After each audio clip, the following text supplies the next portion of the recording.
Most trucks are built to work and then fade into obscurity, but some were designed to shock, baffle, and break every rule imaginable. Hidden in archives, scrapyards, and dusty depots are machines with engines where they shouldn't be, cabs that face backward, and drivetrains that defy logic. From Cold War marvels to urban delivery nightmares, every vehicle on this list challenges what a truck should be. Stick around until the very end, because with each new entry, the designs get stranger, the specs wilder, and the stories more unbelievable. Let's dive into the bizarreness. Few trucks in history dared to be this radical, and few failed with such style. The International Harvester Sightliner, produced from 1957 to 1964, was an audacious experiment in cab-over-engine design. At just 48 inches bumper to back of cab, it was compact enough to meet strict length regulations, yet ambitious enough to redefine visibility with its panoramic windshield and a pair of floor-level fishbowl windows designed to eliminate blind spots. Available with gasoline or LPG V8 engines and built on the proven R-Series chassis, it was versatile enough to handle straight trucks, semi-tractors, and even specialty bodies like concrete mixers. International Harvester envisioned a cab that put the driver in command of the road right down to the pavement. Notice the floor-level windows offered unprecedented sight lines at the driver's feet, but conceptually brilliant design collided with reality. Sunlight magnified through the glass, turning the cab into a solar oven, while nighttime reflections from oncoming headlights blinded drivers. Privacy was minimal, and debris or theft could damage the lower windows. Operators often resorted to cardboard or sheet metal covers, earning the Sightliner the enduring nickname Fishbowl. Despite its short production run and notorious flaws, the Sightliner made an impact. It pushed the boundaries of cab-over design and influenced future trucks that would finally balance visibility, safety, and comfort. Today, undamaged models are rare collectibles, celebrated as a bizarre but fascinating chapter in American trucking history. You've never seen a van that's part futuristic packaging genius and part smoky two-stroke nightmare until you meet the Bacchus B1000. This East German icon wasn't just a vehicle, it was a rolling contradiction, designed to maximize cargo space while demanding high RPMs like a moped on steroids. Produced in Karl-Marx-Stadt between 1961 and 1991, the B1000 stayed almost unchanged for 3 decades, a stubborn testament to socialist industrial priorities. Under the hood, it packed a 1-liter, 3-cylinder, 2-stroke water-cooled engine, borrowed from the Wartburg, producing 42 to 45 horsepower. Its front-wheel drive layout gave it a remarkably flat and low-loading floor, allowing the 2,200-pound payload to fit snugly in the compact frame. The truck could hit a top speed of 62 miles per hour. Cease though hauling a ton at high RPMs on that tiny 2-stroke made driving feel like riding a giant moped. The B1000's versatility was unmatched. Over 40 variants existed, from panel vans and minibuses to ambulances and even firefighting trucks. Yet its quirks made it infamous. The engine's high-pitched exhaust earned it the nickname Blue Cloud, literally leaving a trail of thick blue smoke behind. Its rounded, friendly exterior masked a harsh, no-frills interior with zero safety features. The Bacchus also carried a darker legacy.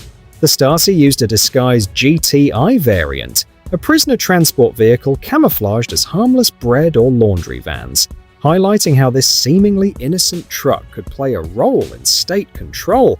Despite its modest power, the B1000 was a front-wheel drive pioneer, decades ahead of Western vans like the VW Bus or Ford Transit, maximizing cargo space in a tiny footprint. The Bacchus B1000 is a study in contrasts: innovative packaging with an ancient engine, friendly styling with cold practicality, and simplicity with unexpected utility. Today, it stands as one of the most bizarre yet fascinating trucks of the Cold War, a mechanical snapshot of East Germany's industrial imagination. The Volvo C303 Laplander is one of those rare off-road trucks that looks like a toy but performs like a tank. Born in Sweden between 1974 and 1984, it combined a surprisingly simple car engine with advanced military hardware to dominate the harshest Scandinavian terrain. Under the hood sits a 3-liter inline-six petrol engine borrowed from the Volvo 164, producing around 117 to 125 horsepower, paired with a 4-speed manual transmission and a 2-speed transfer case for a total of 8 forward gears. It rides on portal axles with full locking differentials, giving it 15 inches of ground clearance under the differentials and approach and departure angles of 45 degrees. The Laplander weighs roughly 2,400 kilograms and tops out at 62 miles per hour on road, yet it can handle slopes up to 80% fully loaded. As Volvo developed the C303 for the Swedish Armed Forces to replace the older L3314 series, only 8,718 units of the C3 series were made, with most deployed in military or rescue roles. A factory-backed C303 even claimed a class victory in the 1983 Paris-Dakar Rally, proving that this compact, boxy machine could punch far above its size on the global stage. Its cab-over-engine layout gives excellent visibility, while the flat-glass utilitarian design keeps repairs simple in the field. Despite its minimalist, almost toy-like appearance, the Laplander can maneuver where larger modern off-roaders cannot, a testament to its bizarre yet brilliant engineering. From portal axles and locking differentials to its tiny footprint and remarkable off-road agility, the Volvo C303 Laplander is proof that ingenuity often outweighs raw size and power. It may look like a box on wheels, but in the snow, mud, or steep Nordic hills, it becomes a monster that no terrain can easily tame. When you think of World War II trucks, most pictures in your head are sturdy, boxy workhorses, but the Bedford QL had a few quirks that made it truly bizarre for its time. This 3-ton 4x4 wasn't just tough, it had a personality hidden in plain sight. Its 3.52-liter inline-six petrol engine pumped out a modest 72 horsepower at 3,000 RPM, yet the magic was in how this unassuming power was paired with a 4-speed manual and 2-speed transfer case, giving it 8 forward gears to tackle anything from mud-choked fields to steep European hills. The QL's cab was a lesson in functional weirdness. Its square, no-frills design looked ordinary, but step inside and the simplicity is almost shocking. There was nothing to soften the ride or shield you from the elements. Every control and gauge screamed practicality over comfort, was making it feel more like a cockpit than a truck. Its air-transportable variants, like the QLR, were even stranger. Designed to fit inside aircraft, these trucks could be dropped into combat zones, carrying troops, supplies, or even anti-tank guns, turning a simple truck into a mini battlefield Swiss Army knife. But the quirks didn't stop there. The QL chassis spawned over 40 distinct variants, from fire tenders to mobile offices, all based on the same basic platform. Imagine a single truck being stretched, lifted, and modified to handle artillery, signals, fuel, and even airborne deployment. Its stark, boxy shape contrasted sharply with the more streamlined commercial vehicles of the 1930s, making it look almost cartoonish, yet every oddity had a purpose. The Bedford QL isn't just a classic, it's a lesson in how pure function and strange ingenuity can create a vehicle that's as memorable for its quirks as its battlefield reliability. Some trucks are built to haul, some to tow, but the Scammell Explorer was built to dominate terrain most machines wouldn't even dare touch. This 1950s 6x6 British military beast wasn't just tough, it was a brilliantly weird machine built to recover tanks and artillery in the harshest conditions. Under the hood sits a massive 10.35-liter Meadow 6-cylinder petrol engine producing 200 horsepower, paired with a 6-speed manual and a famously quirky gate-style gear shift. Every wheel is powered through a full-time 6x6 system with hub reduction gears, giving the Explorer unbelievable traction. It tips the scales at around 12 tons unladen and carries a 15-ton winch alongside a 3-ton crane, making it a purpose-built behemoth of recovery work. What truly makes the Explorer bizarre isn't just its size, it's the engineering quirks that push the limits of off-road mechanics. Its rear tandem axle uses a walking beam system, where pivoting beams allow each wheel to move up to 2 feet vertically without losing grip. On soft ground, it behaves almost like a half-track, keeping everything moving when ordinary trucks would get stuck. The driver's cab sits unusually high, giving an almost commanding view of the battlefield, but climbing in feels like scaling a small tower. Even operating it is a lesson in old-school mechanical wizardry. The gate-style gearbox requires precision and patience, a mechanical dance compared to modern transmissions. And don't ask about fuel economy, the Explorer drinks about 4 miles per gallon. Owns a spec so extreme it later inspired diesel conversions just to keep it running longer. Every inch of this truck screams focus. It's a no-compromise recovery machine with massive winches, a built-in crane, and enough brute strength to drag tanks out of mud, snow, or sand.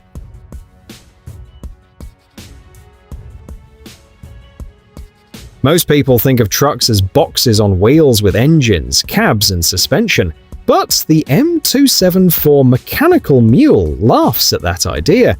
Imagine a platform so bare it has no cab, no bodywork, no suspension, yet it became one of the most fearsome jungle haulers of the Vietnam War. Soldiers called it the ultimate flatbed on wheels, but it's really a bizarre engineering masterpiece disguised as a toy. It ran on either an early Willys 4-cylinder or a Hercules 2-cylinder air-cooled engine, putting out 14 to 17 horsepower, with a 3-speed manual transmission and 2-speed transfer case. Full-time 4-wheel drive let it carry up to 1,000 pounds at 25 miles per hour, and it was so lightweight that 4 soldiers could lift it if it got stuck. The strange features start immediately. The driver could literally walk alongside or behind it. She's using a pivoting steering column, controlling clutch and throttle like a live puppet.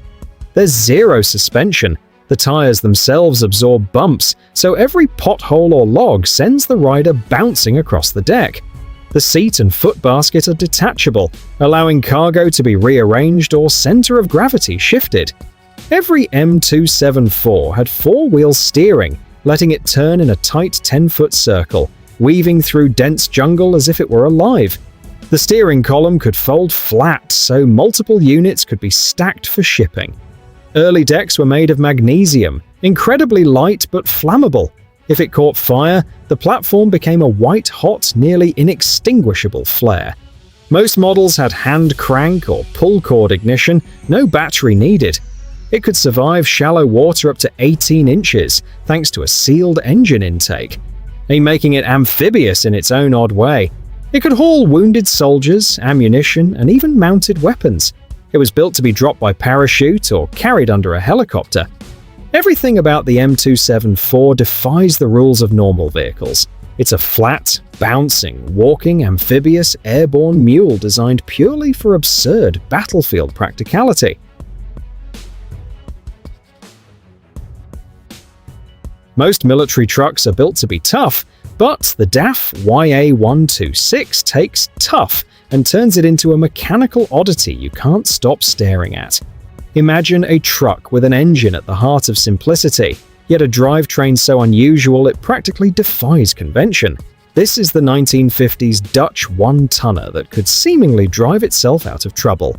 Under the hood, it ran a 4.6-liter 6-cylinder Hercules gasoline engine, producing 102 horsepower, paired with a full-time 4-wheel drive system and a 5-speed manual gearbox.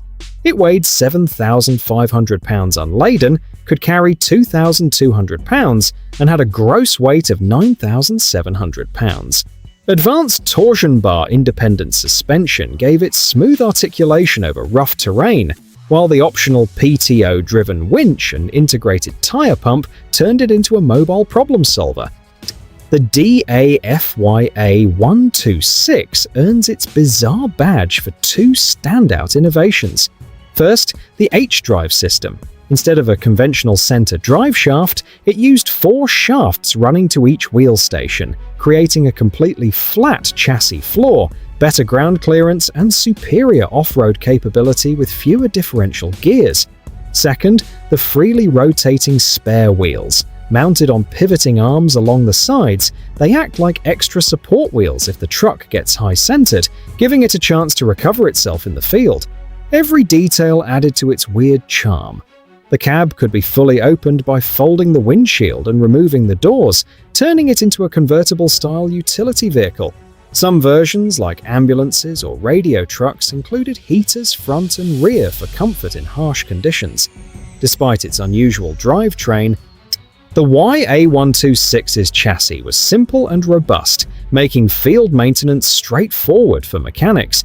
From the H-drive to the self-rescuing spare wheels, every quirk makes the YA126 a bizarre classic that still captures the imagination of off-road enthusiasts and military historians alike. Ever seen a truck that moves slower than a city pedestrian yet hauls more than a modern pickup? Meet the multi-car M22, East Germany's urban workhorse that looks like a tractor on steroids but functions as a full-service municipal Swiss Army knife. M22 is a bizarre East German classic that turned quirky minimalism into a functional legend still celebrated by collectors and enthusiasts. Built by VEB Fahrzeugwerk Waltershausen from 1964 to 1974, the M22 ran a tiny 1-liter, 2-cylinder diesel engine, cooled by a fan, producing just 15 horsepower. Its 4-speed manual gearbox powers the rear wheels, moving the 4,400-pound chassis with a payload of 4,400 pounds at a crawl of 14 miles per hour. The M22's adaptability is where it truly becomes bizarre. Its flatbed could be swapped for attachments like 3-way tippers, voice hydraulic cranes, street sweepers, snow plows, or garbage compactors. The cab-over layout put the driver directly above the engine and front axle, offering perfect visibility of the work area but zero comfort. Many early models had no doors, only side chains and a canvas roof option. Some of its most bizarre specs push it into mechanical oddity territory. Its 15-horsepower engine sounds and feels like a farm tractor, yet moves double its weight, creating a surreal power-to-load ratio. Many units included a hand crank start, a feature more common to pre-1940s tractors than a 1960s diesel vehicle. Despite these quirks, the M22 could maneuver through the narrowest streets and confined industrial yards, proving that slow, low-tech brute force can outsmart high-tech designs when versatility matters.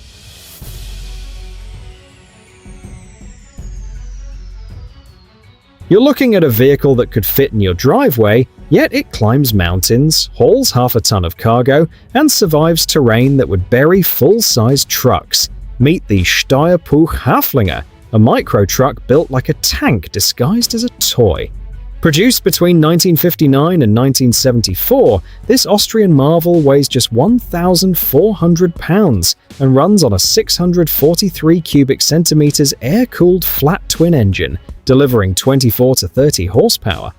A 4 or 5-speed manual transmission with an optional ultra-low K crawler gear powers all 4 wheels with full differential locks front and rear.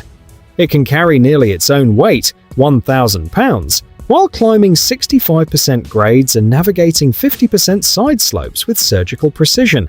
The Haflinger's genius is in its bizarre engineering.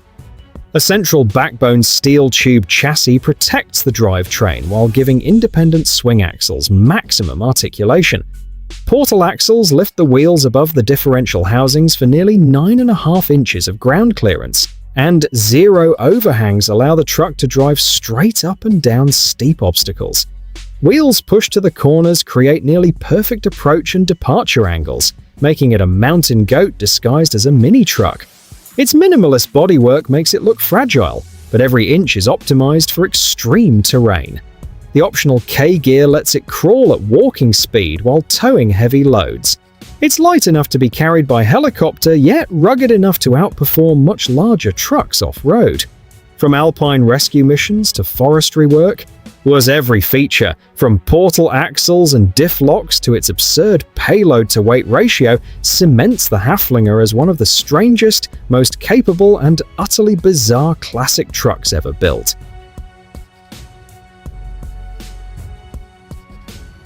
Ever seen a truck that swims, steers with twin rudders, adjusts its own tires, and pumps 1,500 gallons of water per minute to stay afloat? Meet the GMC Duck, the amphibious 6x6 that stormed beaches, crossed rivers, and carried 25 troops, while making every conventional truck look clumsy. Under the hood sits a 4.4-litre six-cylinder GMC gasoline engine producing 91 horsepower at 2,750 RPM, paired with a 5-speed manual transmission and a 2-speed transfer case. Its full-time 6x6 drivetrain powers massive 11.00 to 18 tires. On land, it can haul 5,500 pounds of cargo, or 25 troops, at speeds up to 50 miles per hour. In water, a standard propeller, plus twin rudders mounted behind the rear wheels, push it through currents at nearly 6 miles per hour, while the built-in bilge pump moves 1,500 gallons per minute to keep it afloat. The Duck's bizarre features don't stop there. Its high hull makes it feel top-heavy on roads, but keeps it perfectly buoyant in water. One of the first production vehicles ever fitted with a central tire inflation system, the driver could adjust tire pressure from the dashboard to tackle soft sand, firm roads, or beachheads without missing a beat. Its tall, bulky shape looks awkward, like a hybrid between a truck and a boat, but every inch serves a purpose. Developed in 1942, the Duck combined the standard CCKW truck chassis with a boat hull designed by Sparkman and Stevens, and it was built fast to meet wartime necessity. Over 21,000 were produced by 1945, playing a critical role in D-Day, the invasion of Sicily, Pacific campaigns, and the crossing of the Rhine. After the war, many were converted into Duck Tours vehicles, so to keeping their bizarre amphibious legacy alive in peacetime. The Duck consumes 1 gallon every 4 miles on land, a reminder of how much raw power and adaptability came at a cost. Its combination of propeller-driven thrust, twin rudders, high center of gravity, central tire inflation system, massive 11 to 18 tires, and bilge pump make it one of the most bizarrely engineered vehicles ever deployed in military history. Decades before social media made spectacle a strategy, one truck turned entire cities into its stage. The GM Futureliner wasn't just transportation, it was 33 feet of chrome and steel, a rolling science museum, and a city-stopping show all at once.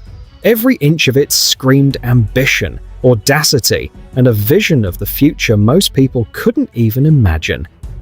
Under the hood, a 4-cylinder 471 diesel pumped out 110 to 165 horsepower through a 4-speed hydromatic automatic, moving all 30,000 pounds at speeds up to 40 miles per hour. Towering 11 feet 7 inches, its elevated double-bubble cockpit gave the driver and 2 co-pilots a fighter jet perspective, while 18 gleaming headlights on the chrome front fascia ensured no one could miss it. Some early models even had a rear steering wheel. I'm making tight urban corners manageable for a truck of this size. Step inside, and the Futureliner became a mobile wonder. Gull-wing doors opened to reveal massive diesel generators powering interactive exhibits, from jet engines to futuristic highway concepts, turning every stop into a hands-on glimpse of tomorrow. Its interior was as much about education as spectacle, blending technology, design, and pure showmanship. These 12 trucks toured North America from the late 1930s to the mid-1950s, paused during World War II, and returned in 1953 with jet-age styling that made crowds gasp. Today, only 9 survive, with one fetching over $4 million at auction, a testament to its enduring legacy as one of the weirdest, most ambitious trucks ever built. After seeing these beasts in action, you'll never look at off-road trucks the same way again. Hit that like button, subscribe, and ring the bell so you don't miss the rarest, most powerful rigs we uncover next. Comment below which of these hidden legends you'd take straight into the mud, because these trucks aren't just machines, they're pure, untamed power unleashed.